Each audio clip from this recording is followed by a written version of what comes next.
Hey, hey, hey, beautiful critical thinking family. How are you all doing? I am here a late night on a Sunday because it's not like I'm waking up to go anywhere tomorrow, although I am waking up to work just from my house. Lucky in mine, I guess. But we're going to have a real conversation because there's not many people who are that lucky.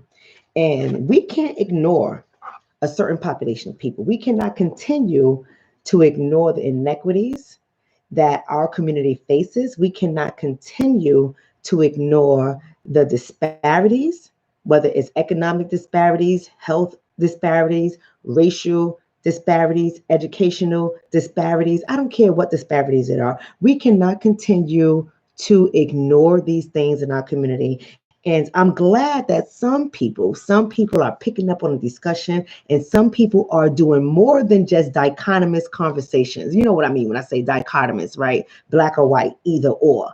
Like people are really unpacking this whole pandemic. People are really unpacking what it's doing to our community in particular. And although we're talking about it, and although people in positions of power know and they breeze by it, they're not doing anything about it. But ain't nothing new. It ain't nothing new. So I'm gonna want y'all to come on, get in here, share the video. Go ahead and hit like, get the thumbs up already going. If you don't like it, give it a thumbs down. But whatever it is let's just interact so I can know that you're there and what you think, right? And go ahead and share the video with your community, not only your community on YouTube if you have one, but your community on Facebook and other channels. Share the video. Don't be afraid of it. It's educational tonight. It's gonna be fun, but it's educational. Just go ahead and share the video. Let me go ahead and greet the community. Let me go ahead and greet the family. What's up, No Pics? How you doing, Tracy Sullivan, Donna Sheriff, Valeria Campbell? Somebody says, I was hoping you would have done a live earlier, but better now than never. You know what, Valeria? Listen, I'm over here cooking. I'm over here doing PowerPoint presentations because I'm still responsible for presenting to the community in which I'm responsible for training.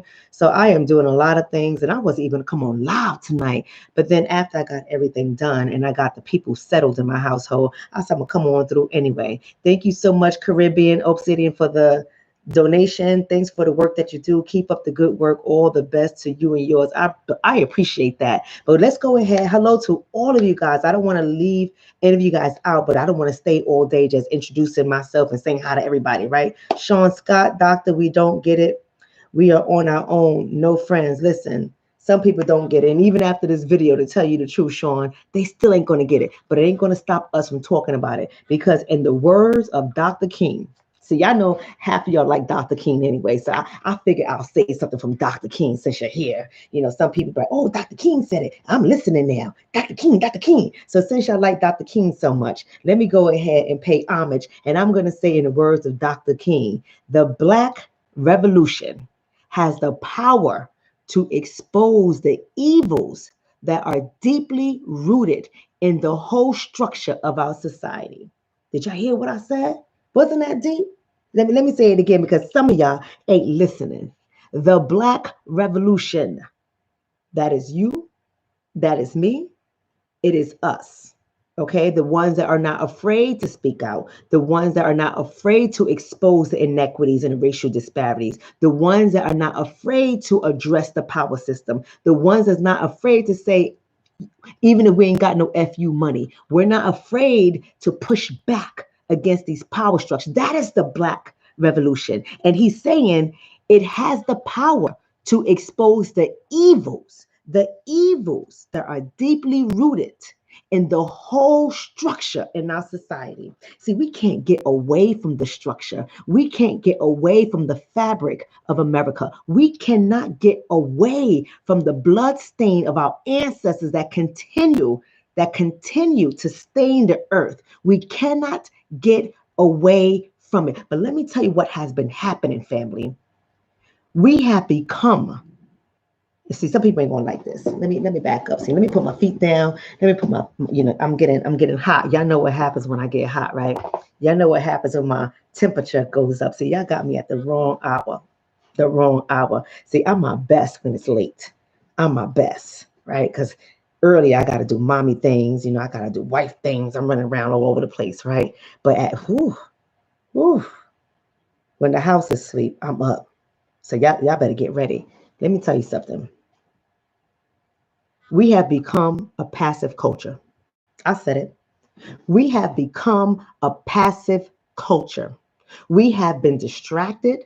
We have been socially engineered to go for those things of which are entertaining. We like to see hostile debates. We like to see celebrities. We like to hear music. We like to follow the latest trend. We like to get our stimulus checks so we can go buy televisions and other things that we do not need. We are a passive community.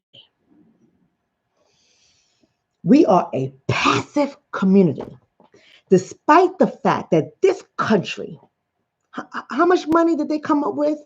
How much money did they come up with because of this pandemic? Trillions. How much money? Somebody put it out there. Say, y'all like to do your research when you want to, right? How much money did they come up with in a matter of 2.5 seconds, but refuse to correct conditions that they have created that continue to plague our community? But we want to be passive. Now, I'm not saying all of us. I'm not saying all of us. I'm saying too many of us have been passive. See, anytime somebody like me comes on and we want to have this deep conversation, this conversation that needs to be unpacked, that needs to be examined from more than one area. See, we got into a culture that says, don't listen to that talk. It's crazy talk. That's crazy talk. And the people who are dying, that's their fault because they're knuckleheads, right? And the people that are dying, that's their fault because they're not eating right and they're not living right. And the people that are dying, that's their fault because they don't want to take heed. They don't want to listen to the message. Those are the people who are dying. So this isn't a race issue. Not at all. It's not discriminating. It's affecting everybody. Yeah, you're right to some degree. You're right to some degree, but let's unpack that. Who are the people? Are we all knuckleheads? Or is it that some of us in our community have no choice but to go to work in this situation? Are we all knuckleheads because we're not wearing masks in some of our communities? Or is it that they've lost their jobs so they don't have money to buy a mask and the masks are not being provided to them in the communities that are impoverished and hardest hit? They're not even given protective gear. You are expected to buy it whether you got a job or not. Oh, is it their fault that they have health disparities? I don't know.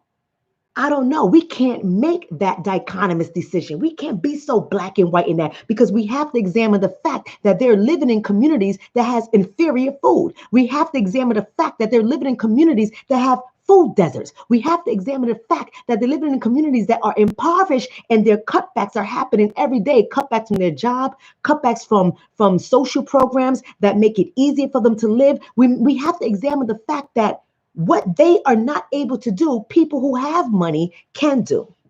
So if you want to talk about whether or not we are killing ourselves, why don't we equal the playing field? Why don't we make it equitable? Why don't we put us all in the same situation and see if we're still making the same decisions? But no, we have become a society that doesn't want to examine the truth of things, but instead we want to point blame for the individual and not the system. See, people who think like that are not part of the revolution. People who think like that are not part of the revolution. Those people are distractors. Those people are trolls. Those people are passive.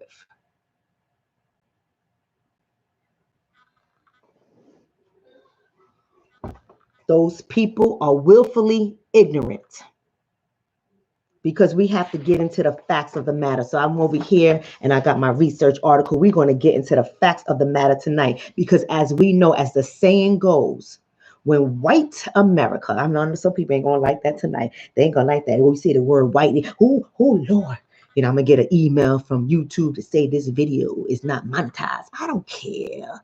You can't talk. You are violating community standards. You are violating community standards because you said white. But we're gonna talk about the truth tonight. So to all my moderators, be alert, be aware. I'm not saying everyone gets to be deleted. Some haters need to stay, but if they're respectful, they stay. If they're disrespectful, they go. It's just as simple as that. I'm not here for numbers. I'm not here for anything else. You can go ahead and let them go if you see fit. Let's get into the conversation, because when white America catches a cold, what does the saying go? Come on, what does the saying go, family? When white America catches the cold, Black America gets pneumonia. Right? When white America catches the cold, Black America gets pneumonia. But I have a saying for 2020 that we have to really understand, and this rings so true. Right? When white America gets the flu, Black America dies from COVID-19. That's just the truth. That's just the truth. The numbers don't lie. That is the truth. So we got to really talk about why this is happening. See, I was reading this report and I was going over the data in this report, and I was kind of disgusted by some of the mayors who look like me, but they are complicit in this systemic system that has been flawed since the inception of America. They are complicit. And then I say, you know what? This just exposes that they are a representation of a portion of our society that thinks just like them.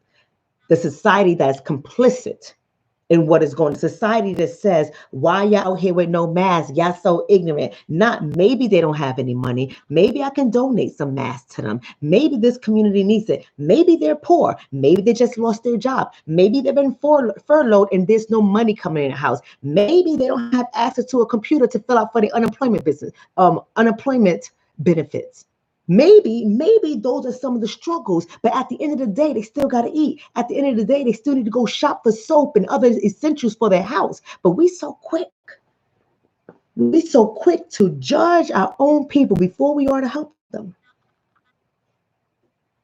It amazes me. It amazes me. It amazes me. See, when you understand our history, and see, every time we use the word history, people are like, oh, here we go again. She gonna talk about slavery. We don't want to hear it. We so far past that. We 4 generations out. We still on the same conversation. Some of the stuff, man, I tell you, I be looking at some people and listening to some people, and I be like, you part of the problem. You complicit. You complicit in the whole system. You rather believe what as my brother Nick would say, Charles Barkley is telling you. You rather believe what Cardi B is telling you. You rather believe what Beyonce and Jay-Z is telling you, because you have been conditioned to be entertained. We're one big minstrel show. One big global freaking minstrel show. We have been conditioned. See, the things that we are subjected to, we should be outraged. The things that we are subjected to, we should be sharing this information constantly over social media, because white America ain't gonna put it on the television. White America is gonna breeze over it. It's going to identify superficial flaws, but not systemic ones. We know that. No one is going to save us but us. But see, nobody wants to be the one to share the information. Nobody wants to be the one to engage in such critical discussion, because they're ill prepared. Because the truth of the matter is, they spent their lifetime learning nothing useful that's going to get them free. They spent their lifetime being entertained. They spent their lifetime being complicit. They spent their lifetime trying to get closer to those who continue to benefit from our destruction. They spent their lifetime trying to assimilate. So anything that takes them off their course, they don't want to entertain. Man, look, family of critical thinkers, we are the ones that have to know. We are the ones that are going to be responsible for saving the fools.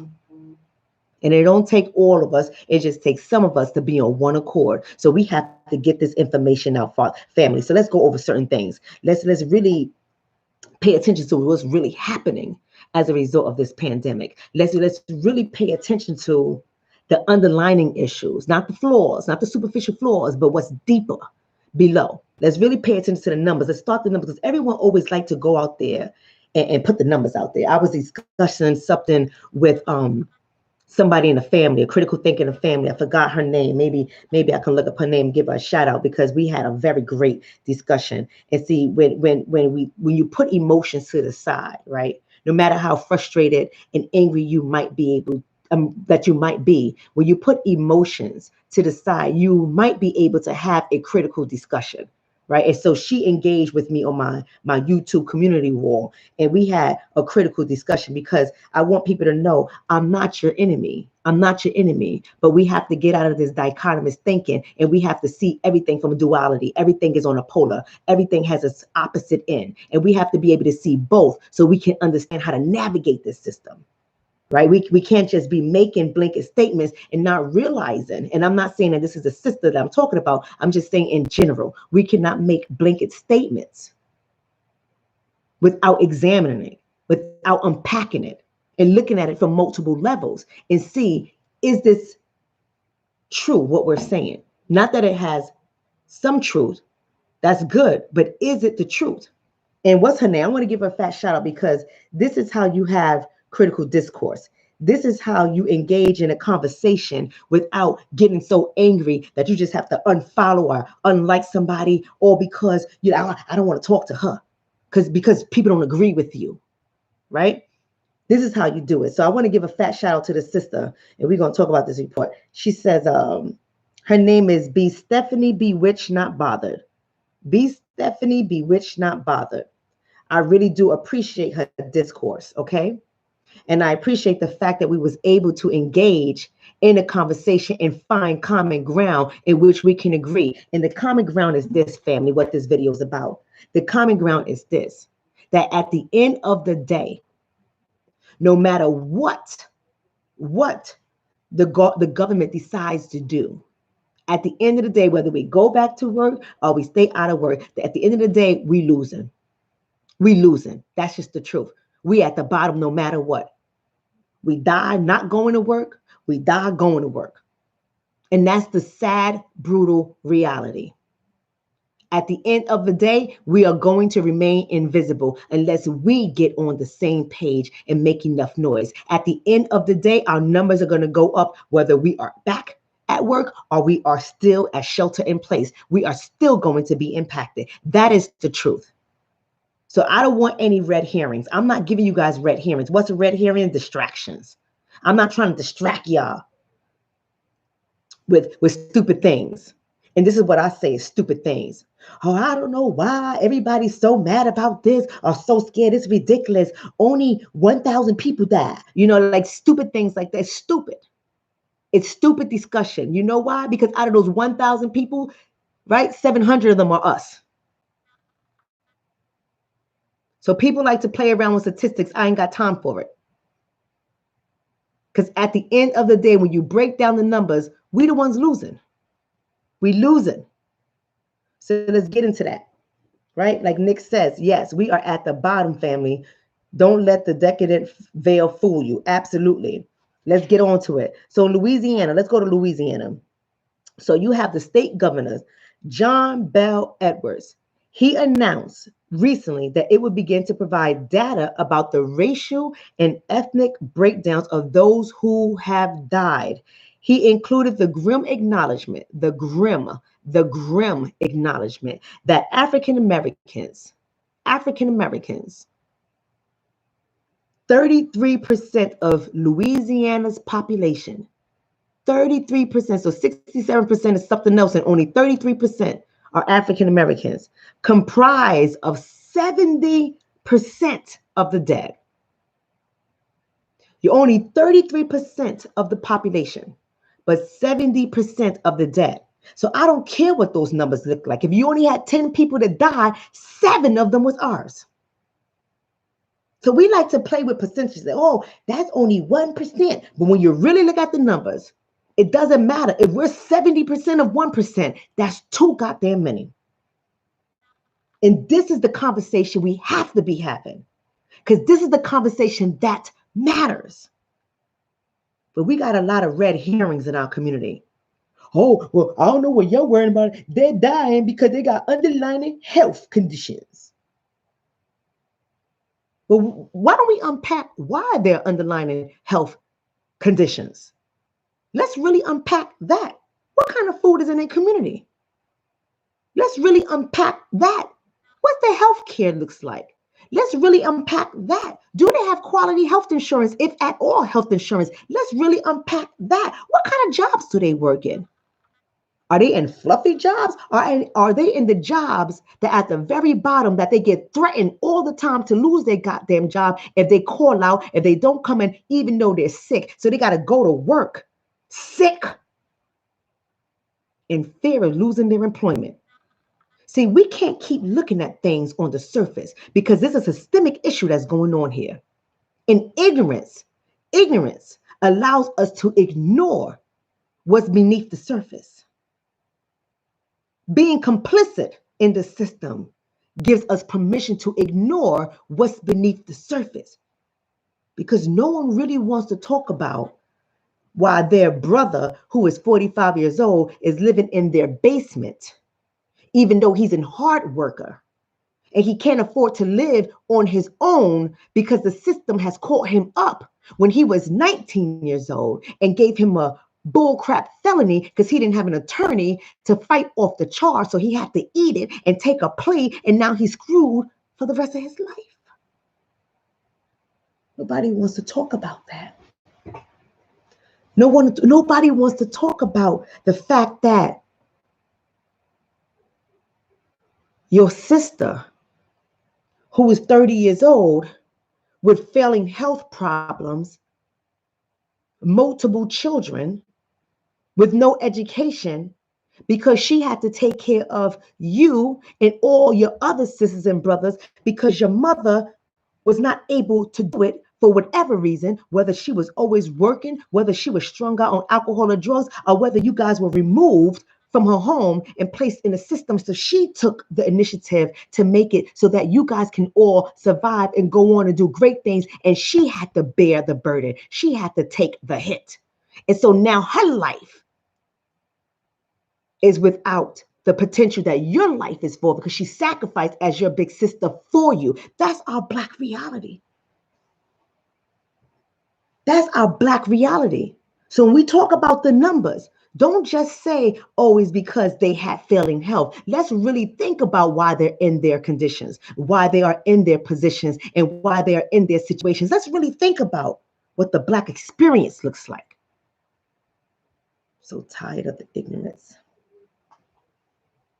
I'm so tired of the ignoramus people who don't want to really explore and unpack things. They want to just regurgitate what they hear from other fools that have a platform that's not unpacking things. But the only thing they want to focus on is the government is out to get us. And this was created in a lab. What the hell does that got to do with us dropping dead? How is it going to save us?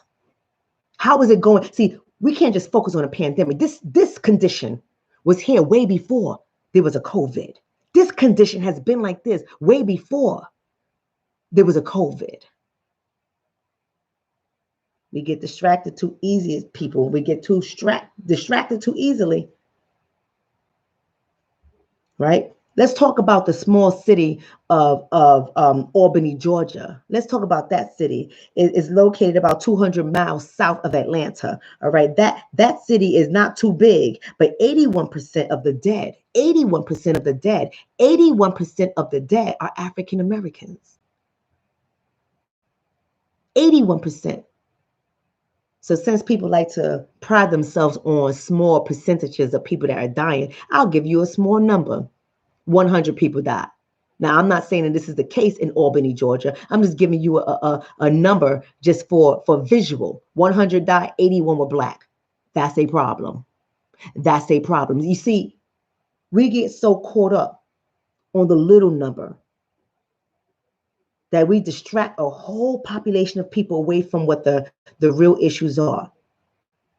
Oh, please. They had 1,000 cases, only 100 died. Yeah, but out of the 100, 81 was us. How can you ignore that? How can you say Black Lives Matter, but yet you ignore that? How can you be in a community of critical thinkers, but you're not thinking critically? You're not unpacking it. So 81 lives are no big deal? Because it's not that much. 81 lives ain't no big deal when they all Black. But I bet you if they found 81 dead bodies out of 100 in a prison and 81 of them was Black, y'all be in uproar. Y'all be in uproar. Protesting. They killing us. They killing us. Ooh, they killing us. But see, your mind has been so conditioned from the entertainment that you have been watching that you are devaluing Black lives. That means that you are complicit in the system.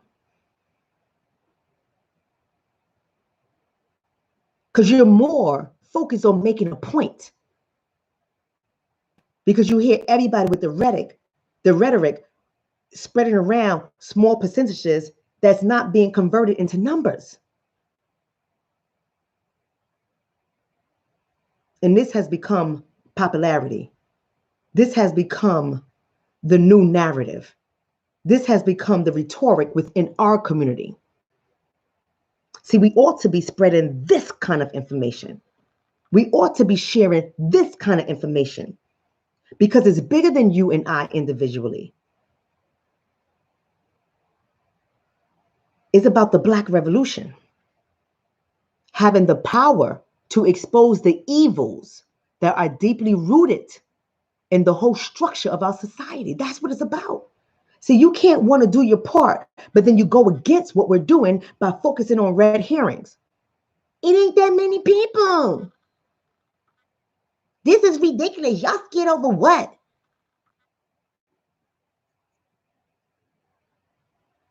Really? Let's talk about Michigan. In Michigan, African Americans make up 14% of the state's population. 14%. Very small. But currently, they account for 33% of its reported infections and 40% of its deaths.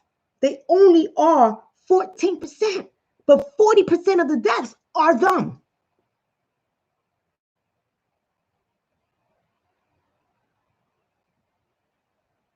That's a problem. That's a problem. Let's talk about Chicago. Chicago has a startling 72% of deaths. 72% of deaths are African American.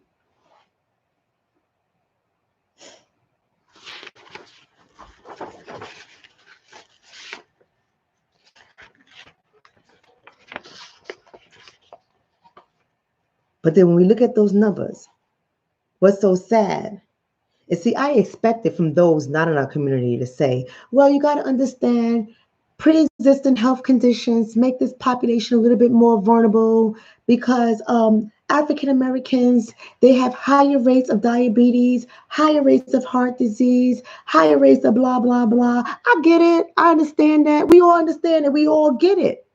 Right. But that doesn't really have the conversation that we need to have. That doesn't really expose what's underneath all of those that you just mentioned. It doesn't expose it.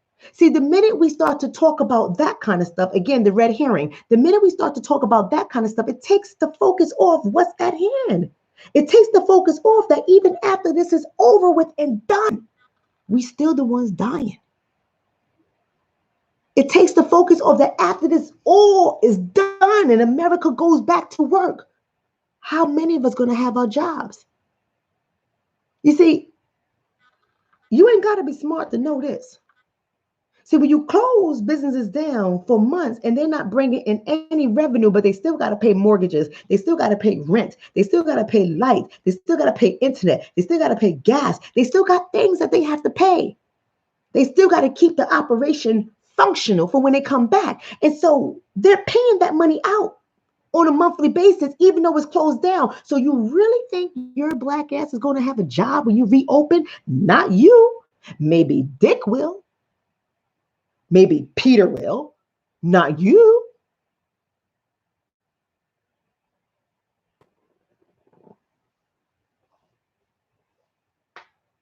See, this is bigger than us focusing on the numbers. Oh, we're so small. Send us back to work. Oh, baby, it's going to be a competition for your position. It's going to be a competition for your position if among the low wage workers, among the undereducated people, among you get what I'm saying. Don't get caught up on the word, the language. You get what I'm saying. It's going to be a competition, baby. And we know every time we have to compete against somebody else, we're the one that loses. Come on, baby. This ain't nothing new.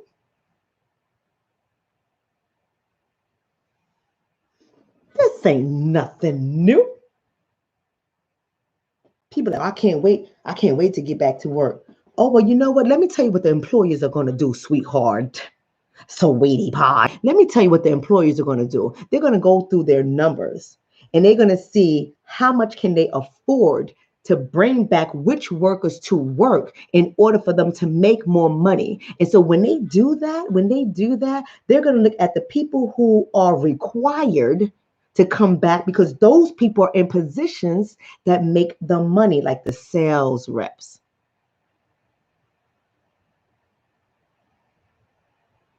Oh, you just thought because they gave you a letter in your last check and told you you were furloughed, you just automatically assume you was naturally coming back. You just naturally assume because you were furloughed, you were going to come back, right? Right. See, that's an employee mindset. As an employer, that is I. Google it. I'm going to let you know when we have to make decisions, the people who bring in the money come back first. But thank God I'm in the medical field. Thank God we all are still working at my business. Thank God. Because I wouldn't have to make those harsh decisions. But guess what? At the end of the day, no matter how cruel it sounds, if it's my family eating or your family eating, who I'm choosing? I'm not that heroic. Who I'm choosing? Who you choosing? Come on, we got to be logical with this, family. We got to be critical in our analysis and our thoughts, family.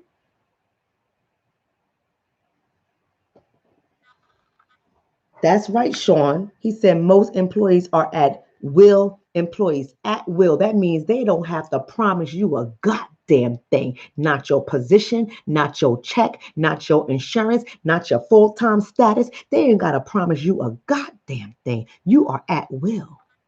So who's going to suffer? Let's really look at the stats, baby. Don't get distracted over this virus. Because when the virus is gone, we still going to be at the bottom. This is a perfect opportunity to expose what is happening in our community. See, we have been given so many chances over the last 12 years.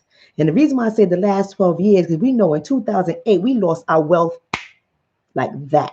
You went to sleep tonight, you woke up tomorrow, and you was poor. You went to sleep tonight, you woke up tomorrow, and you have foreclosure on your house. In 2008 when that market bust. What do you think is about to happen to our market now? What do you think is going to happen? Y'all going to lose your homes again first. Because you know why?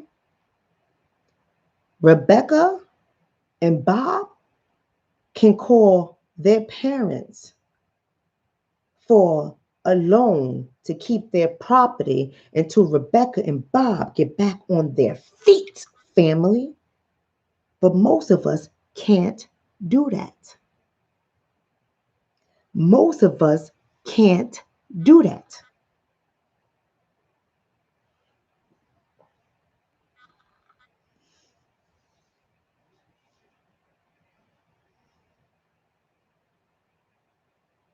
That's right, Nick. Nick said we haven't recovered from the last recession, and now we're heading to the Great Depression. Come on now. Come on now, family. Come on. Not trying to scare you. I'm giving you facts and data and information. See, we can't continue to be a passive culture, assuming that Big Daddy's going to keep on taking care of us. Our Democratic savior going to come on now and create a welfare program for us to hold us down until we get back on our feet. No, no, no, no, no, not in this new world order. It's a different world, baby. This is not your mama's world. This is not the baby boomers' world. This is a different world, baby. This is a setback. And when it's a setback for the whole country, they got a 1-year setback. We got a 100-year setback. Baby, it's real for us. But we don't like to find out information so that we can move strategically, however that might be. Come on, let's go on. It says Black people are poorer, more likely to be underemployed. I talked about that. Condemned to substandard health care because of their race. Data on that. There's research on that. The government knows that. The government health department knows that. This is not made up. Have you ever checked their sites? Have you checked the research that they push out? This is not made up. They know it, but yet do nothing about it. And we help them to do nothing about it every time we are complicit. And don't give me that BS. I don't want to hear it on this feed. That's why we got to vote Trump out the office. That's why, because that's why we in this situation, baby. We have been in this situation for a very long time. This is your narrative that you still comfortable sitting with? Passive culture, passive people, complicit people, assimilators. That's what you are. You're so comfortable with that narrative. You still believe that?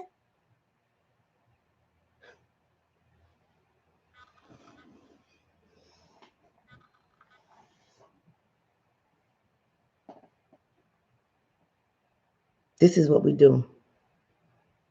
This is what we do. Let's go on. So I did a video. Y'all gonna have to go back and look at my videos, my old videos. But I did a video not too long ago. That's not true. I did a video a while ago, and I broke down the inherent racist system in zip codes. Do y'all remember that video? Family, the ones who've been with me for a long time. Do y'all remember that video I did when I broke it down when their research that I used? See, I'm not gonna get on here because I got a little platform and I can say whatever I want. And people just gonna believe. Like when Dr. Shonna makes mistakes, I made a mistake in my last video. I'm gonna clean that up at the end of the video, tell you what my mistake was. I don't want y'all running out and misinterpreting what I was saying. I found a mistake. I said I gotta come back and tell the people. That's what responsible people do. When there's a mistake, they come back and they say it. If they're wrong, they come back and say it. I have no problem doing it. But I did a video maybe a year ago on zip codes. Family, y'all remember that? Right? Okay, so D Champion says, yes, I remember. Thank you. And in that video, I not only gave you all the data that you needed to know, but I gave you where you can go find the information and how the zip code system was developed for the purpose of redlining. So they can identify who was living where. So your zip code is very important because it's another subtle way of how they discriminate against you. Another subtle way. Come on now. And it says here, right now, I did that video a year ago. It says here, a 2020 article. This article is from April 16, hot off the press. April 16, 2020. It says COVID-19 testing remains maddeningly inconsistent and unavailable, with access breaking down along the predictable lines. What does she mean when she says it is unavailable, is inconsistent, and we can see the access breaking down on predictable lines? We can tell who's going to get it and who's not going to get it. That's what she's saying. In Philadelphia, a scientist at Drexel University found that in zip codes with a lower proportion of minorities and higher incomes, higher number of tests were administered. In zip codes with higher numbers of unemployed and uninsured residents, there were fewer tests.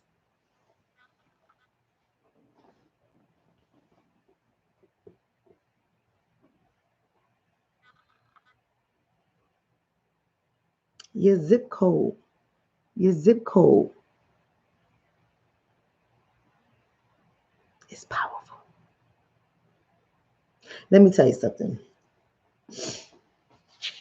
I've been helping somebody very special, near and dear to me, somebody who is my heart, helping this person find employment. I ain't gonna lie to you, I'm telling you the truth. When I was using a certain zip code on the resume, the calls were coming very far and few between. And when the calls would come and they would get into the discussion about whether or not, see, this is in the interview. And see, you don't ask these kind of things in an interview. In an interview, you asking about someone's criminal record, and in the interview, if you want to know about the criminal record, you give a background check.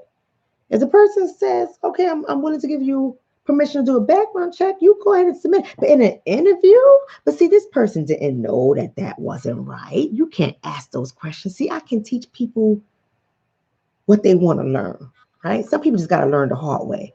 But that was wrong to ask this person that information. And every time, based on that zip code, that person, which the last name, you can never tell that the last or the first name. You can't even tell from the first name or the last name what race that person was. Not with those names. Mm-mm. The names that this person has, it screams Irish all over the place. Irish. It's Irish last name, Irish first name, all over the place. But the zip code, he was being denied jobs. And then I got slick and I changed an address and I changed the zip code on the resume. This is recent, baby. Recent. Nick, am I lying? Nick is in the feed. Am I lying, Nick? Tell the truth, Nick. Am I lying?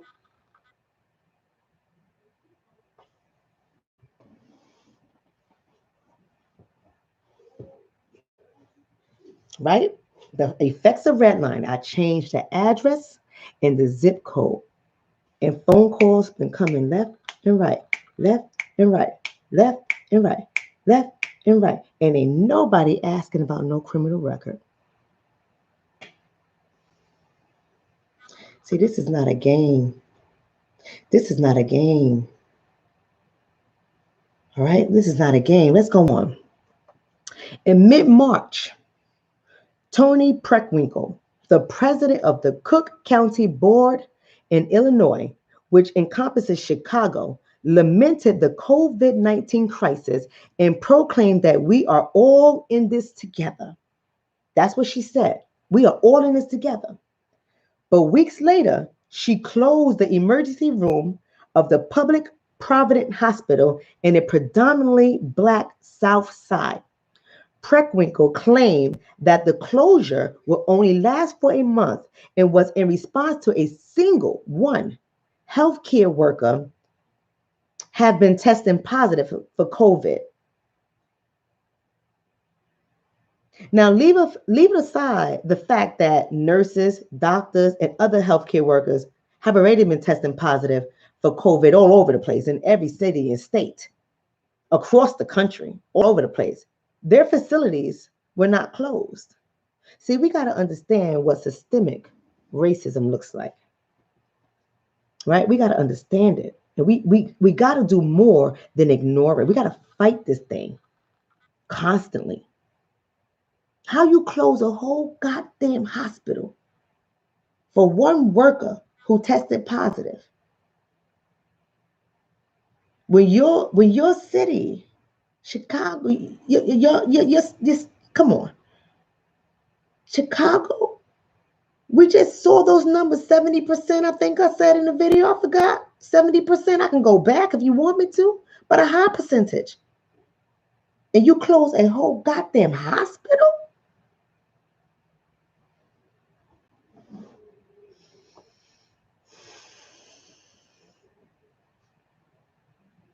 Political Lil said they just reopened, telling people it was refigured to deal with the virus. They're lying, right? But that's all they have to tell us. That's all they got to tell us. Meanwhile, in Cook County Jail, 323 inmates, 323 inmates, and 196 correctional officers, the frontline workers, have tested positive for COVID-19. And no one closed that jail, and no one released the prisoners that ought to be released.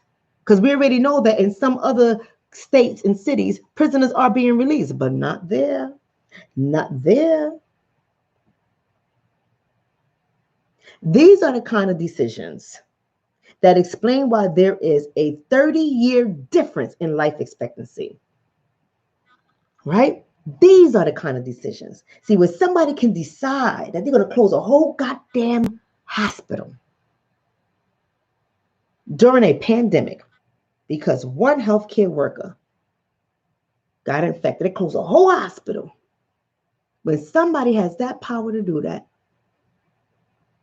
can we really, honestly, and truly say Black Lives Matter? They go, Sid. What's up, Sid? Sid says, and thank you for the donation, brother. Sid said, ain't Chicago controlled by the Democrats?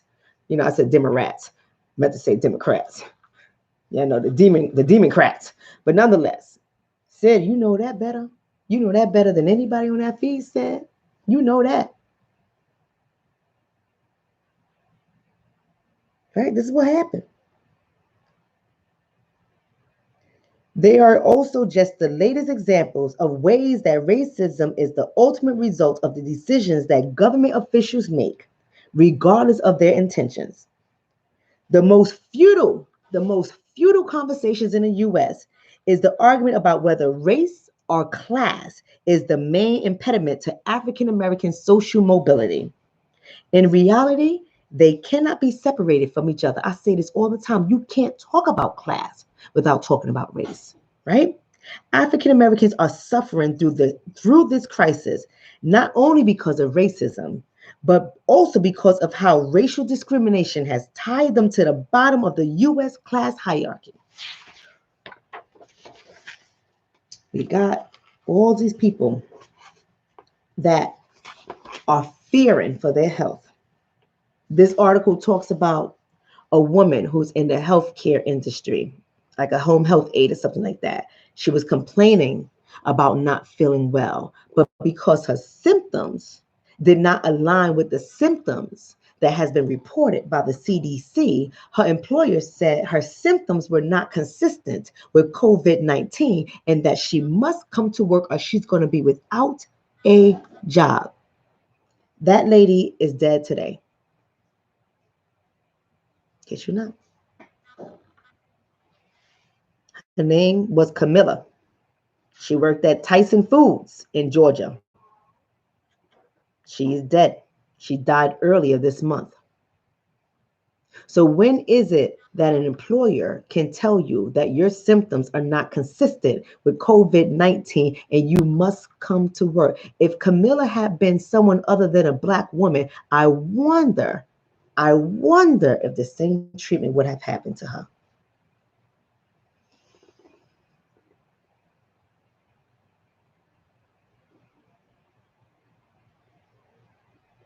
All right, Quentin, I'm glad he did. Quentin says, my homie got out yesterday and 176 other inmates, Georgia Bailey prison. I'm glad. Not a Chicago. Right? Money Green said, quit your job if it gets like that. You see, Money Green, I'm not going to say I disagree with you, but I am going to push back a little bit, Money Green, because you have to understand this. This is a matter of whether or not she can survive. I can't tell somebody to quit their job. See, if I was in her situation, given my education, given my experience, given my financial savvy behavior, given my financial behavior when it comes to savings and tucking away money every freaking place. So if I have to liquidate, I can liquidate and be okay. Given my situation, I'll quit. But that may not be her story. So I can't tell somebody that easily quit and create your own job. Because it really, some people's situation is different. I get your point. I respect that. We all entitled to our opinions. I get your point. But I don't know if we unpack that, if that's the reality for everybody.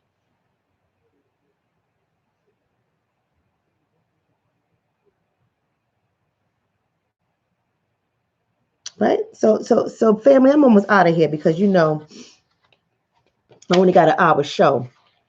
But I just I want to draw your attention to Vice President Mike Trump. Oh, White Trump. They all one and the same, not Vice Trump. What's his name? Mike Pence. Vice President Mike Pence. Whew, I don't know. Lord Jesus, this administration. But nonetheless, he spoke about the role of low-wage workers. Did y'all hear his statement? And he said this to the low-wage workers, the people that work in positions that some of us ain't got to do, right? Somebody's got to do it, but some of us ain't got to do it, right? But they have to do it no matter what. They're the ones that's going to work right now. They're the ones that are making sure your supermarkets look good when you walk in tomorrow to go record and buy all the food. They're the ones that's out there stacking up. Impossible to adhere to social distancing guidelines. They're the ones that's going into factories to make sure they get cereal boxes on your shelves and chicken in your poultry section so that you can eat. They're the ones that's going out there doing the work that we're not doing. And you know what he said to them? Somebody said Vice President Pimp. That's probably what slipped out of my damn mouth. Shoot. But anyway, this is what he said to them.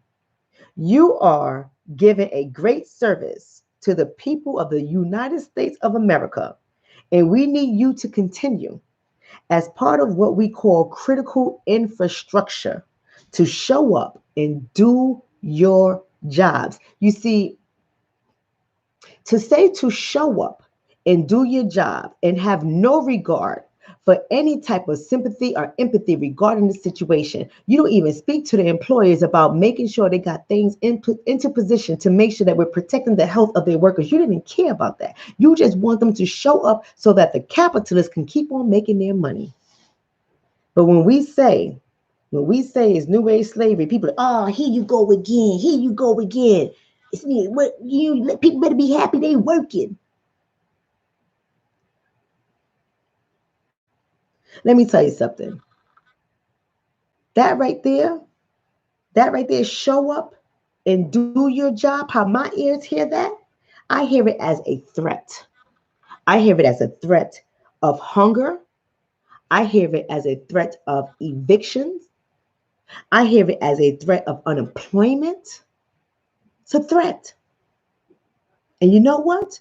It's that threat and that threat alone that drives the poor American people and poor African American people to get up, go into work, and face the possibility of infection.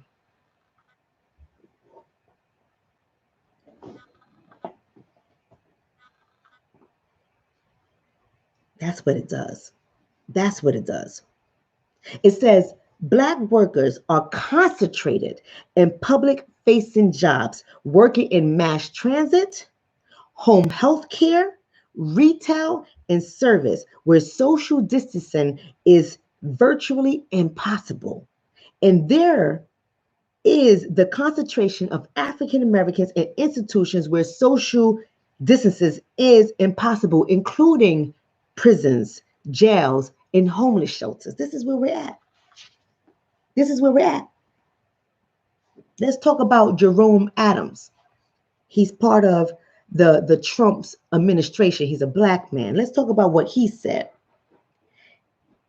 He told African Americans in Latino communities, guess what, y'all? Y'all sitting down for this? I hope y'all sitting down because, you know, I only got 6 minutes and I'm out. He told them to avoid alcohol, tobacco, and drugs during the pandemic. Oh, whoa, whoa, whoa. But we're going to have some high and mighty Black folks amongst them like, that's right, because they killing themselves anyway. They should. This is why their health bad. But it's okay for him to get up there and say something like that, specifically to the African American and Latino community, to avoid alcohol, tobacco, and drugs during the pandemic. Well, who's in the opioid crisis right now? Did you tell white folks to avoid taking their opioids? Did you tell them to avoid taking their prescription painkillers that many of them are addicted to during the pandemic? Sid says, 3 of my colleagues, let me see that, Sid. Hold on a second, brother. Hold on. 3 of my colleagues are down with COVID right now. Listen, you don't know how many deaths of people that I know are gone. Only 10 people to the funeral. Many bodies cremated.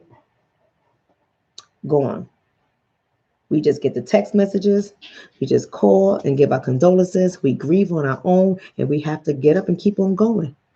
And only the close family members get to go. This is real for us. You know, he said that made it kind of okay for people's ears to hear. This is what John Adams said. He said, do it for yourself, then for abuela. That means grandma. Abuela. Do it for your granddaddy. Do it for your big mama. Do it for your pop. We need you to step up. Look at the language that he's using. Black man. But guess what?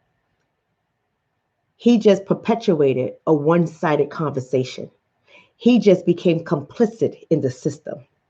See, what he did, what they always do, is transfer the onus from the system to the individual. And we become complicit when we do the same thing. Family, I can't keep going on. Sid said they are alive but tested positive. I'm glad they are alive. Yep, you're right, Princess. Princess says he was degraded and thought it was okay. No, see, he was degraded, and for him it was okay because ain't nobody was going to say anything to him. And he was a voice for the very people who wanted him to say just that, because that's why he's hired. See, that's how so many of us become. Just as long as we get our bread and butter and our biscuits, we'll say whatever they want us to say. Meanwhile, we got our own people on the line to their death.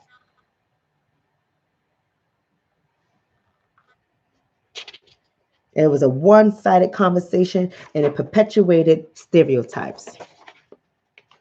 And that's what happens in our community. That's what happens. Here it is. I'm going to just say this about Chicago's mayor, Lori Lightfoot, and then I'm out. It seems like I'm beating up on Chicago today, but I'm really not beating up on Chicago today. But let me tell you what Lori said. Lori said, now, we are not going to be able to erase decades of health disparities in a few days or a week, but we have to impress upon people in these communities, that there are things they can do. There are tools at their disposal that they can use to help themselves,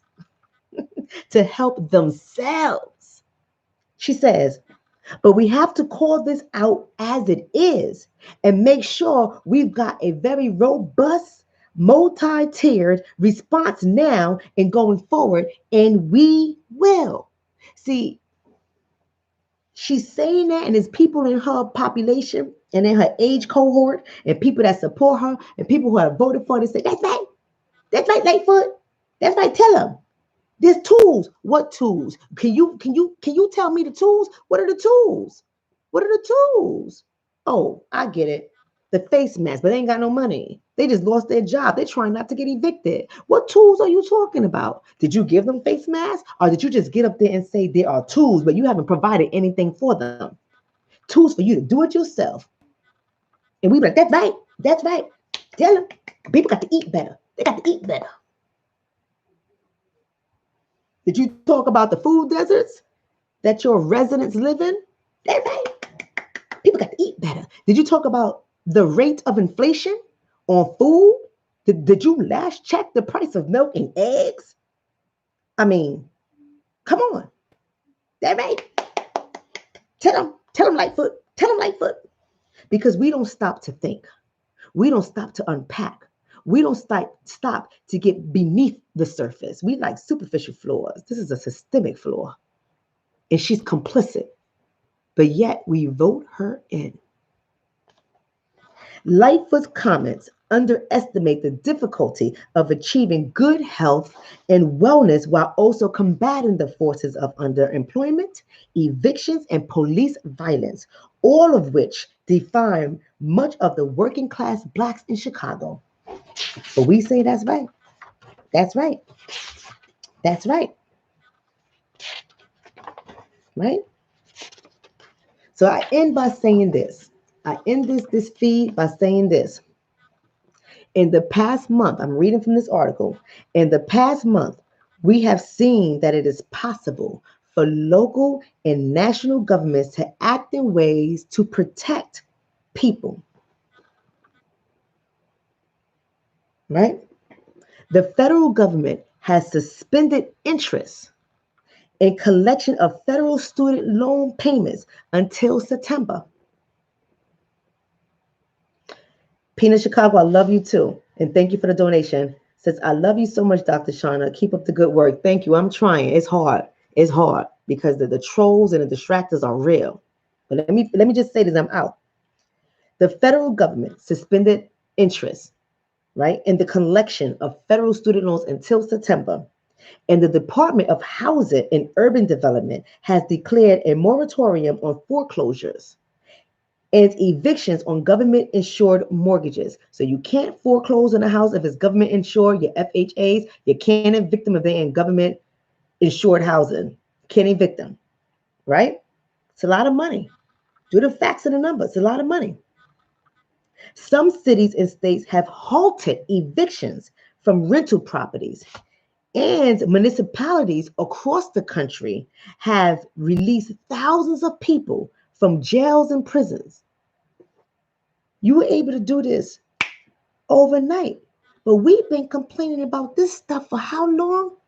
And we get crickets. We get pushbacks. We get people like Bernie saying, well, what do you mean when you say reparations? That would make no sense. I don't know what you mean when you say reparations. What do you mean when you say reparations? I'm going to avoid the conversation. I'm going to avoid this. I don't know what you mean. That we can't do such a thing. You know how much money that's going to take? We can't do such a thing. Oh, you can't? You can't? Local law enforcement has pledged not to make arrests for misdemeanor offenses. Oh, so you can just do this.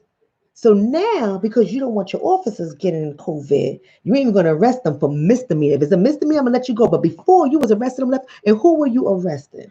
Who were you mainly arresting? You see, they know what they do. Don't forgive them. You know how the Christians say, forgive them because they know not what they do. No, they know what they do. If you can just stop it like this.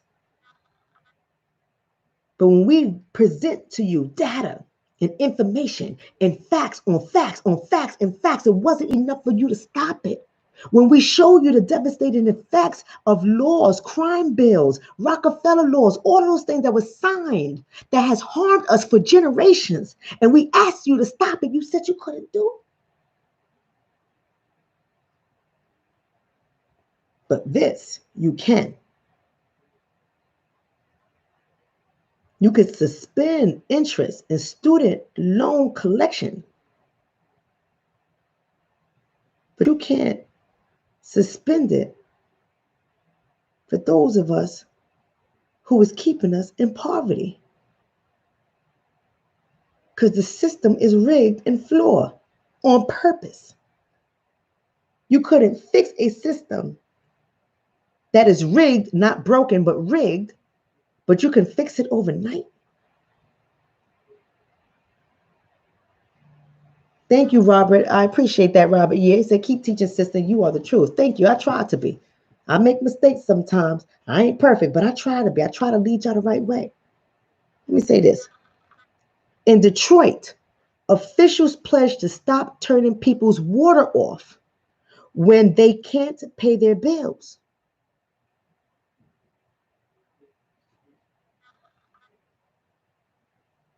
Y'all see what's wrong with that?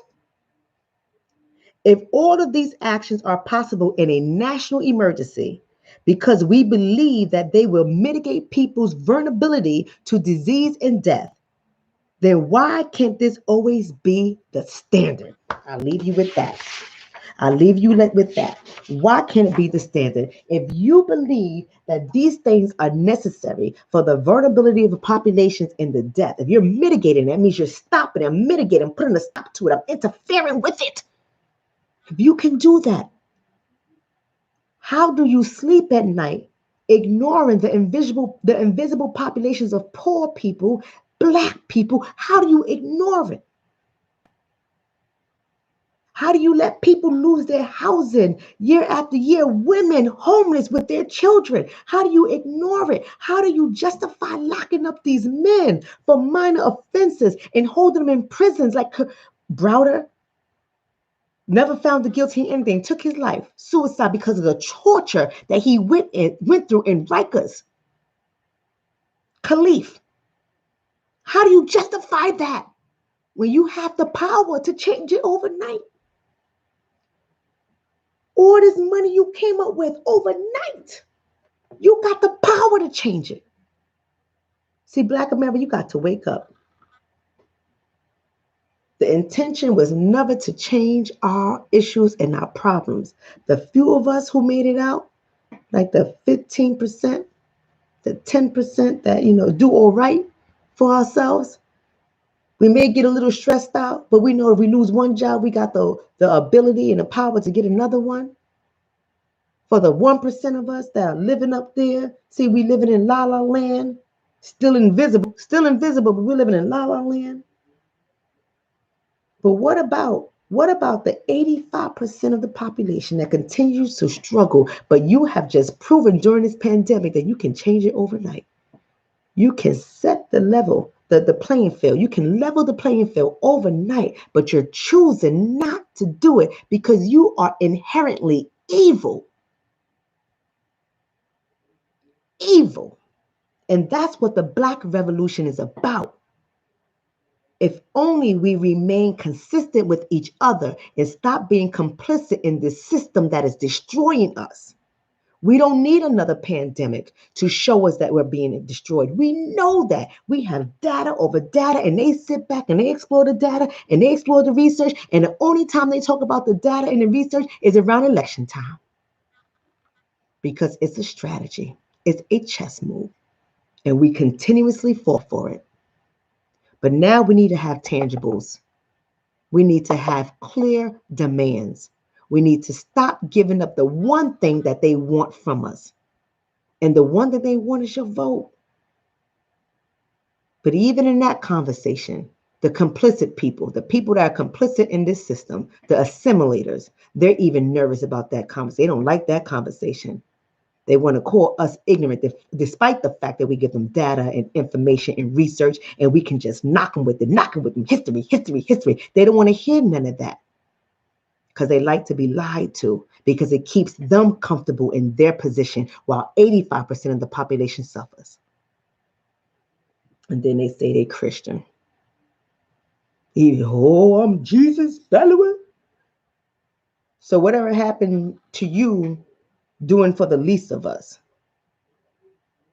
Whatever happened, and just because you go and you feed the poor on Thanksgiving and you feed the poor on Christmas, don't justify you doing it for the least of us. See, you doing it because you want to ease your conscience on Christmas and Thanksgiving. But what about the 363 days a year other than Christmas and Thanksgiving? What about the other 363 days a year? See, I do this not for me. I ain't got to do this for me. Dr. Shonna, good. I ain't got to do this for me. I do this for the 85% that don't have a voice to do it for them. Without fear of retaliation, without fear of being ostracized, without fear of being shut out. I am not afraid.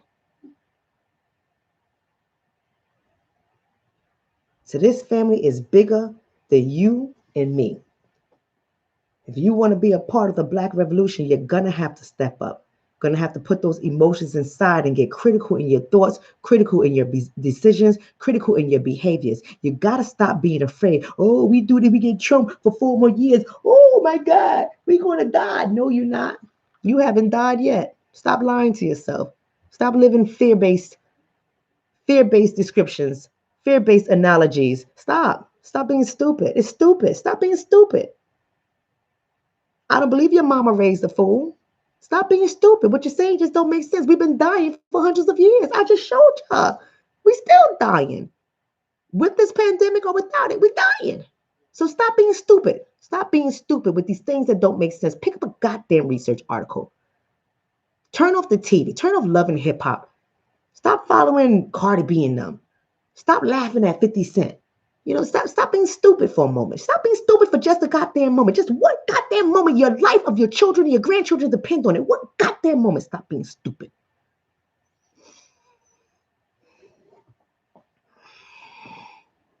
I'm out. Thank you, Lindell. Thank you so much, brother. Thank you, Candace. Thank you so much, sister. Thank you, Kevin. Thank you so much, brother. Thank you, Nick. Thank you, Nick. One of my dope moderators and D Champion. Thank you so much, D Champion. Family, I love y'all all. I ain't got nothing else to say to you guys. Go ahead and hit the like button. Go ahead and subscribe to the channel. Share it. If nothing else, it doesn't cost you anything. I appreciate all the donations. I appreciate the cash. Oh, let me give you my Cash App. Thank you. I want to shout these people out because y'all some dope people. Yes, sure. I woke up and I was like, oh, wow. I wasn't expecting that. That's Christmas. But guess what that's allowing me to do? That's taking away co-payments from some of my people who cannot afford them. So that's going to allow me to take away the co-payments and still pay my staff. So I really do appreciate that. So I want to give a fat shout out to John. I won't say last names. Thank you so much, John, for the donation. Thank you so much, Sid, for the donation. I want to give a fat shout out to BQMCC. Thank you so much. I want to give a fat shout out to Hanifa. Thank you so much. Wicked Games. Thank you so much. Reese2333. Thank you so much. Michelle. Thank you so much. Betty Boop. Thank you so much. Gregory Sims. Thank you so much. Naila. Thank you so much. Ramen. Thank you so much. You guys are a blessing to me. You're a blessing to my community. You're a blessing to my clientele. You're a blessing to my staff. You are a blessing. I want to say thank you so much for those donations. I didn't ask for it. I thank you so much, and may your heart be blessed tenfold. But let's do the work, people. Let's do the work. I'm doing my part, transforming minds. I'm doing my part, saving families. You do your part. I'm doing my part, fighting back. You do your part. I'm doing my part, handing out masks. You do your part. Do your part. I'm doing my part, getting gloves for people. You do your part. You do your part. Do your part. I do my part. Thank you so much, Vera. Vera as well. I forgot. Vera mails in the donations. Thank you so much for that donation, Mary. I appreciate that. Vera, you are a godsend. And thank you so much for those videos and your constant donations. She is a consistent one. I thank you so much, sisters. Love you all, brothers and sisters. Family, let's be critical in our thoughts, critical in our behaviors, and recognize that the one thing they want from you, you need to stop giving it up, and that is your vote. Be a blessed one.